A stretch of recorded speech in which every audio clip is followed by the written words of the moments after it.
بسم اللہ الرحمن الرحیم۔ السلام علیکم ناظرین، آج میں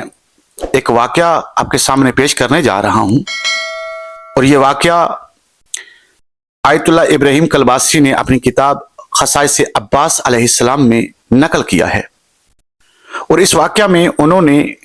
یہ نہیں بتایا کہ یہ واقعہ نجف کا ہے یا کربلا کا ہے، انہوں نے صرف علماء کا ذکر کیا ہے کہ علماء آپس میں بیٹھے ہوئے تھے، اور ان علماء میں ایک عالم ان سب سے زیادہ علم رکھنے والا تھا۔ تو دیگر علماء نے اس عالم سے یہ سوال کیا کہ یہ بتائیں کہ حضرت عباس علیہ السلام کا علم زیادہ ہے یا حضرت سلیمان فارسی کا۔ تو اس عالم کے سامنے جب یہ سوال پیش ہوا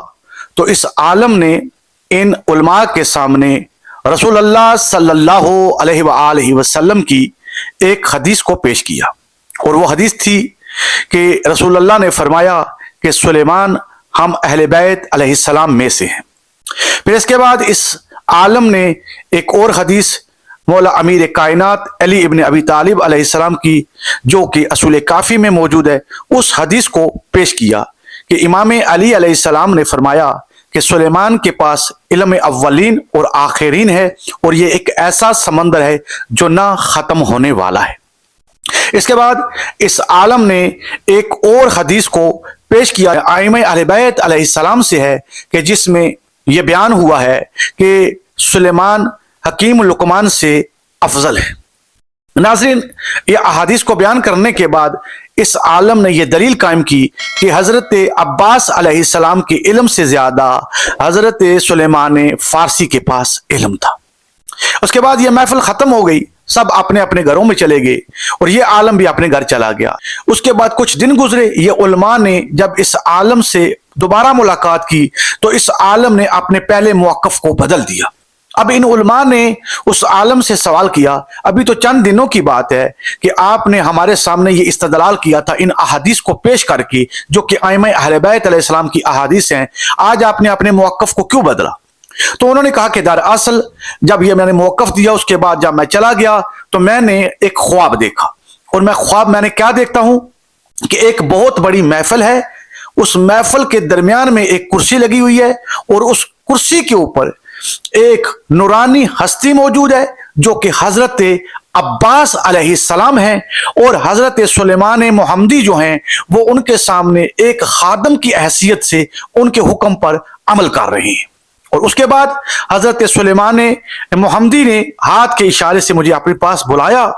اور جب میں ان کے پاس آیا تو انہوں نے کہا کہ تم نے جو میرے لیے یہ استدلال کیا ہے یا یہ موقف دیا ہے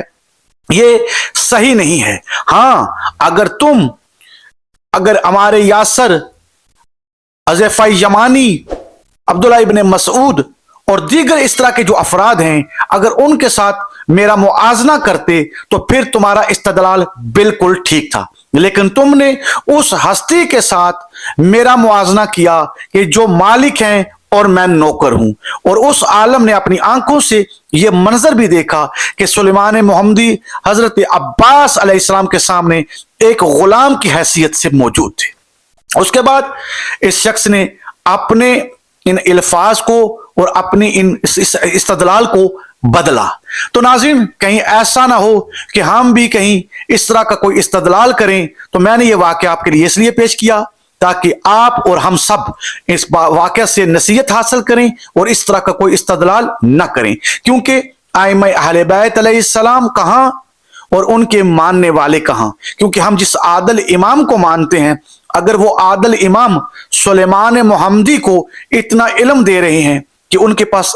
علم اولین اور آخرین ہیں، تو کیا وہ عادل امام اپنی اولاد کے ساتھ عدل نہیں کرے گا؟ کیا اپنی اولاد کو علم نہیں دے گا؟ تو اس عالم نے یہاں سے غلطی کی تھی، خطا کھائی تھی، اور انہوں نے اپنی ایک استدلال کو کر کے تو پھر اس کو بدلا۔ تو کہیں ہم کو بھی ایسا نہ کرنا پڑے اس سے پہلے ہی کہ ہم اس طرح کا کوئی عمل یا اس طرح کی کوئی بات نہ کریں۔ تو دعاؤں میں یاد رکھیے گا، یہ ایک مختصر سی ویڈیو جو میں آپ کے لیے بنا رہا ہوں، اور دیگر افراد تک بھی اس کو پہنچائیں، اور اس چینل کو لائک بھی کریں اور سبسکرائب بھی کریں تاکہ یہ معلومات زیادہ سے زیادہ لوگوں تک پہنچ سکے۔ دعاؤں میں یاد رکھیے گا۔ السلام علیکم۔